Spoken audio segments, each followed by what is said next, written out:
This is what Mitch McConnell has always wanted. The coveted position since he was first elected way back in 1984 was to be Senate Majority Leader.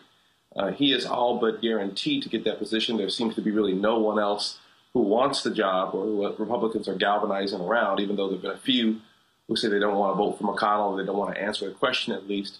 I think it's all but assured that Mitch McConnell will be Senate Majority Leader. There are a few questions. During this campaign, reporters really weren't clear on and asking the senator what the agenda was if he took over the Senate. McConnell would say, well, I don't want to show my hand too early. Let's not measure the drapes. So we're all interested to see what exactly is going to happen with this new Republican majority in the U.S. Senate. Will there be more cooperation with President Obama? Will President Obama be more aggressive? McConnell has often said on the campaign trail, you know, I was the defensive coordinator, now I get to be the offensive coordinator.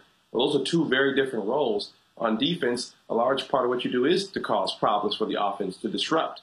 Many Democrats would refer to McConnell as Mr. Obstructionist or the doctor of dysfunction.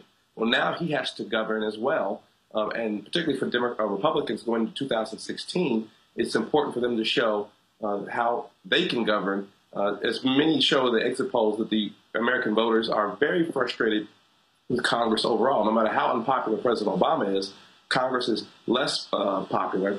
So Americans seem to be saying, let's get something done, anything done. So we're all interested to see how Senate Majority Leader Mitch McConnell can get that accomplished. One thing is Mitch McConnell, probably more than any other politician in the United States, is associated with being the architect of Citizens United. He has often said that money is speech. He has filed amicus briefs in many of those Supreme Court cases seeking to tear down McCain-Feingold or campaign finance law. So this race, in many ways, was Mitch McConnell's dream come true, and you did see somewhere north of $80 million spent in it. The question is, what did that money get us besides a bunch of TV ads? There was only one debate. For the most part, the candidates talked about coal and President Obama. McConnell saying, and his allies saying, that Grimes would be a surrogate for Obama. Grimes spending a large part of her time saying, I'm not Barack Obama, literally saying that in a TV commercial.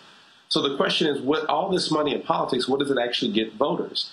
We didn't have a conversation, for example, about a lot of infrastructure issues in Kentucky. Heroin, the epidemic here in the state, did not come up.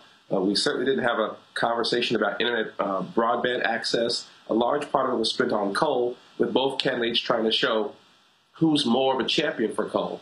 Very little conversation came up about, well, how does the free market impact coal, and the idea that it costs more money to extract coal from the ground. So a lot of that was missed in this campaign, but it certainly did buy a lot of entertaining ads. As far as Grimes, she did initially think, people thought that she was going to give McConnell a run for her money, which is why many, I think, Democrats are left with their jaws dropped, considering she lost by 15 points, pretty much a blowout, and that she only won, I believe, 9 or 10 counties in the entire state out of the 120 counties. So this was a rout as far as that race was concerned, but Democrats still did hold on to the state house, but still, no one really expected Grimes to lose the way she did. She underperformed heavily in Democratic strongholds like Louisville and Lexington. So you do have a lot of Democrats pointing fingers at each other now, trying to figure out what went wrong. I think the McConnell campaign had probably the easiest and best strategy the entire summer. Barack Obama's unpopular. She's Barack Obama. Make me Senate Majority Leader. Kentucky will be in power. That is essentially what Mitch McConnell said for a year and a half, and that's what Kentucky voters supported.